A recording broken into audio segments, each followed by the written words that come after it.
श्री शिवाय नमस्तभ्यम दोस्तों, हर हर महादेव, ओम नमः शिवाय, जय महाकाल।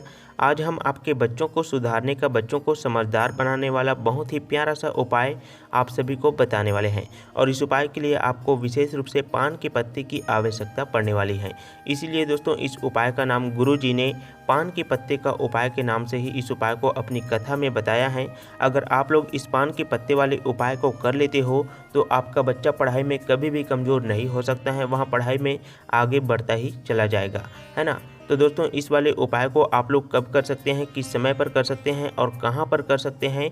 तो सबसे पहले आप लोग इस उपाय को बच्चों से संबंधित कोई भी समस्या है, खासकर बच्चों के पढ़ाई लिखाई से संबंधित कोई गंभीर समस्या है, बच्चा पढ़ता लिखता नहीं है, बिल्कुल भी आपकी बातें नहीं मानता है, जिद्दी स्वभाव का बच्चा है, पढ़ता है तो भूल जाता है, तो ऐसी कई प्रकार की बच्चों की पढ़ाई लिखाई से संबंधित समस्या है, वहाँ इस पान के पत्ते के उपाय को करने मात्र से ही दूर हो जाएगा। भगवान भोलेनाथ जी की असीम कृपा उस बच्चे के जीवन पर पड़ेगी और वह बच्चा अपने जीवन भर अपने जीवन में आगे बढ़ता ही चला जाएगा।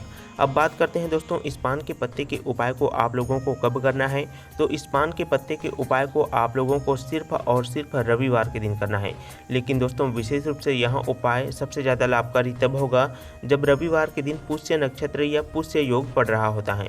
बाकी आप लोग इस उपाय को महीने के किसी भी रविवार के दिन कर सकते हैं। दोस्तों अब बात करते हैं इस उपाय को आप लोगों को रविवार के दिन में सुबह के समय में करना है कि शाम के समय करना है। तो इस वाले उपाय को आप लोगों को रविवार के दिन सुबह के समय जितनी जल्दी हो सके कर लेना है।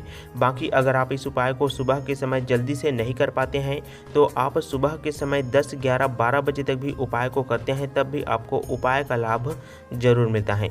लेकिन दोस्तों सबसे मुख्य बात यहाँ है कि इस उपाय को आप लोगों को अपने घर पर करना है कि मंदिर में जाकर के करना है। तो यहाँ उपाय खासकर आप लोगों को भगवान भोलेनाथ जी के मंदिर में जाकर के ही करना होगा, क्योंकि मंदिर की जो ऊर्जा होती है वह घर की ऊर्जा से कहीं ज़्यादा होती है।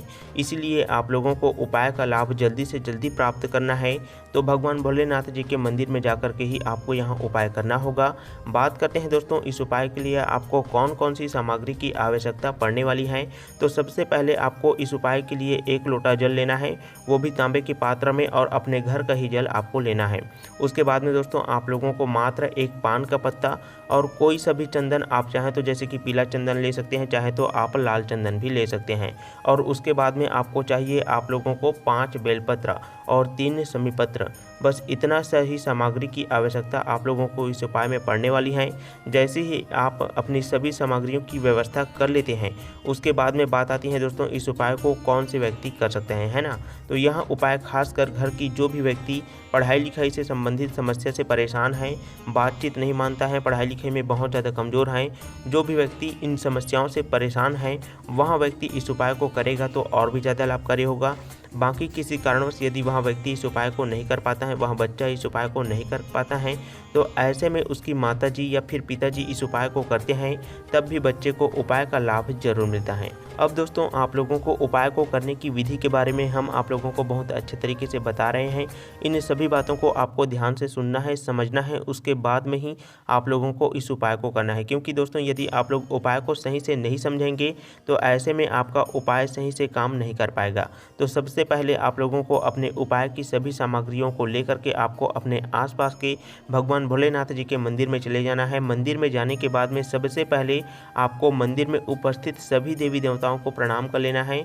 उसके बाद में आपको भगवान भोलेनाथ जी के शिवलिंग के पास में जाकर के उत्तर दिशा की ओर मुख करके आपको बैठ जाना है। अब दोस्तों बात करते हैं उत्तर दिशा कौन सी दिशा में होती है ना।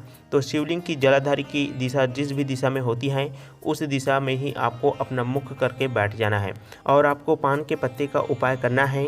लेकिन सबसे पहले आपको 1 लोटा जल भगवान भोलेनाथ जी के शिवलिंग में आपको धीरे धीरे करके समर्पित कर देना है। उसके बाद में आपको 1 पान का पत्ता निकाल लेना है और उस पान के पत्ते में आपको चंदन से भगवान भोलेनाथ जी का नाम, माता पार्वती जी का नाम और माता सरस्वती जी का नाम लिखकर आपको भगवान भोलेनाथ जी के शिवलिंग में माता अशोक सुंदरी जी के स्थान में उस पान के पत्ते को समर्पित कर देना है। लेकिन पान के पत्ते को समर्पित करते समय आपको ध्यान इस बात का रखना है कि पान के पत्ते का जो चिकना वाला भाग होता है वह शिवलिंग की जलाधारी से स्पर्श होना चाहिए। तो इस तरह से ही आपको पान के पत्ते को शिवलिंग के ऊपर में समर्पित कर कर देना है। अब दोस्तों आप लोग जो अपने साथ में 5 बेलपत्र लेकर के आए हुए हैं, उन पाँचों बेलपत्र को आपको भगवान भोलेनाथ जी के शिवलिंग में माता अशोक सुंदरी जी के स्थान में शिवलिंग के ऊपर में ही समर्पित कर देना है। और उसके बाद में 3 समी पत्र हैं, उसको भी आपको शिवलिंग के ऊपर में ही श्री शिवाय नमस्तुभ्यम मंत्र का स्मरण करते हुए ही समर्पित कर देना है।